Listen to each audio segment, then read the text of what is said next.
In this video, we would like to introduce the book Bad Samaritans, The Myth of Free Trade and the Secret History of Capitalism by Ha-Joon Chang to you. Here we will present several ideas which we found interesting while reading the book. Let's start from the prologue. Here, author talks about neoliberal economics, which is an updated version of liberal economics, unholy trinity meaning the International Monetary Fund, the World Bank, and the World Trade Organization. He argues that the first two of them are making the receiving countries adopt neoliberal policy to get what they want. The WTO contributes by making trading rules in areas most suitable for the rich countries. Nevertheless, what can really help states is tariff protection, subsidies, and other forms of government support. In the first chapter, Ha-Joon Chang introduces the concept of neoliberal orthodoxy by Friedman in describing the golden straitjacket. Here is the list of them. The point is that the neoliberal policy did fail, the international trade negotiations is an affair, selective strategic integration with the world economy is important, and there definitely are alternatives to neoliberal globalization. In the second chapter, author introduces us to David Ricardo's theory, which tells that it is better for countries to specialize on what they are relatively better at according to their technological level. But here is a slip. The theory does not work anymore if the country gains more up-to-date technologies in order to develop its economy. Author also talks about Hamilton's theory about infant industries. In order to protect such industries, countries can use not only tariffs, but state-owned enterprises, subsidies, and export marketing. In the third chapter, it is argued that rich countries have created international trading system which works in their favor. They also averted developing countries using the ways they once used to reach the level of development. This includes tariffs, subsidies, regulations of foreign investment, and violation of foreign intellectual property rights. Even though trade is essential for economic development, that does not mean it is best, as it helps only when the state implements a mixture of protection and open trade, which should be constantly modified. The author discusses the efficiency of foreign investment in the developing countries. He highlights that there are three main elements of foreign capital flows. There are grants, debts, and investments. He also mentions that different neoliberal economists think differently on this topic. Some claim that it is the best way to help countries develop. However, others believe that it doesn't work. The author provides us with the example of Finland that was isolated from foreign investments for a long time. However, it achieved success in developing economically. The author also writes about foreign direct investment that is considered stable, and because it brings not only money but also enhances capabilities of developing countries. That's why it is called the Mother Teresa of foreign capital. However, it has some drawbacks. It can generate additional demands for it. It can create the opportunity for transfer pricing by transnational corporations with operations in more than one country. It can be used without intentions of actually helping a country. It can destroy national firms that try to develop themselves, and it doesn't work long term. It only brings short-term benefits. So the author leads us to the statement that in order truly to benefit from foreign direct investment, the government needs to regulate it well. The author discusses the problem of private-owned enterprises opposing state-owned ones. Neoliberals usually claim that state-owned enterprises are not efficient due to the lack of competition with top-down regulation by communists. What is more, in state ownership, the citizens cannot control their enterprises. However, the same problem can actually emerge in private ownership when the enterprises are controlled by hired managers. They also claim that state-owned enterprises are not totally immune to market forces. However, there are actually some successful cases. For example, Singapore Airlines. There are a lot of successful firms that are state-owned all over the world, but they are not actually popular, and journalists rarely talk about them. So that's why we don't hear about them that often.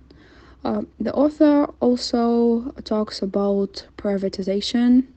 He claims that in order to get the right price, the privatization program must be done at the right scale, with the right timing of, or it can lead to financial crisis, as well as to corruption and emergence of oligarchy, as it was in Russia in the 90s. The author also raises the topic of copying because nowadays the copyright policy is strict.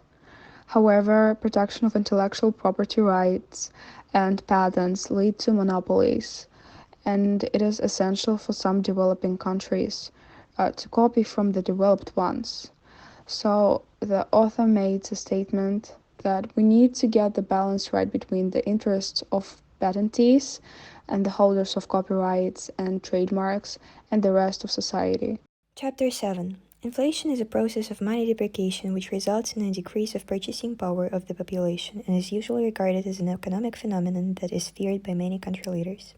Another important term introduced by the author is IMF, which stands for Impossible Mission Force, an intelligence agency feared by many developing countries as it controls their access to international finance.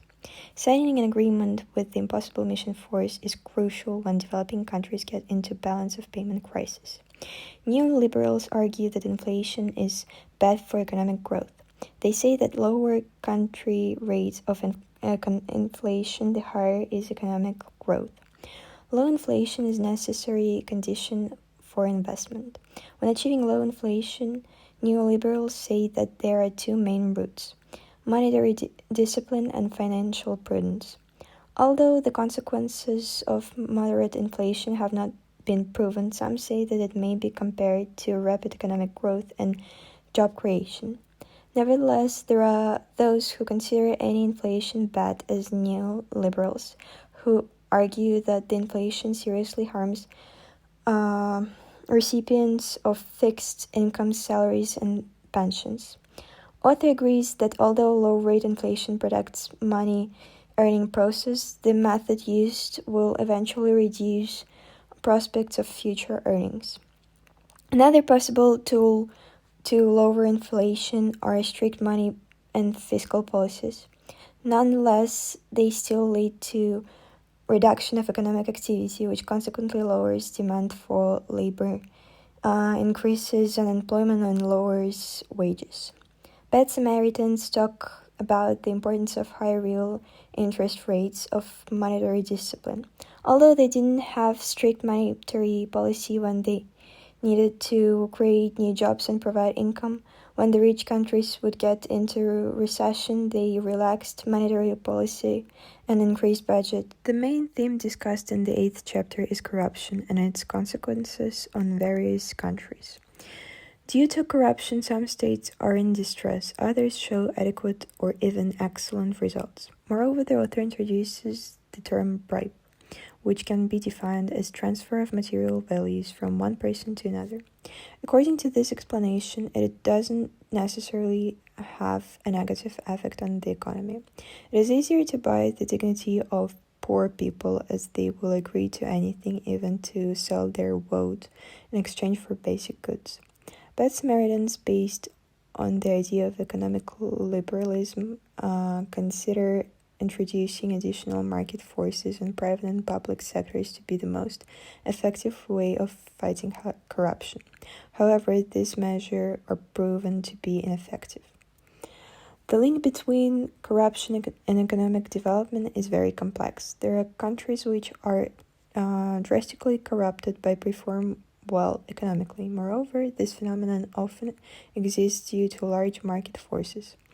Consequently, the recommendation of Bad Samaritans has not contributed to solving the issue of corruption. The occurrence of this phenomenon in developing countries leads to forceful demand of IMF to raise interest rates to absurd levels and balance their budgets or generate budget surplus.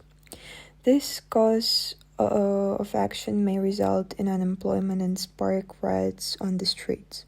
The Bad Samaritans have imposed macroeconomic policies on developing countries that complicate the ability to invest and create jobs in the long run. Developing countries should be allowed to pursue macroeconomic policies that are more pro-investment and pro-growth than the ones used by the rich countries. Culture is the main focus of Chapter 9. It is a known fact that people with different cultural backgrounds are likely to have different values in life, and therefore the behavior of people varies. Economic success is prevalent in some countries more than in the others for that specific reason. Defining culture is not an easy task, and even if a person succeeds in this, there is no understanding whether it has influence on economic development. Therefore, we can say that culture does not determine actions. The author proposes a conclusion that culture, although prone to change, is a result and, more importantly, cause of economic development.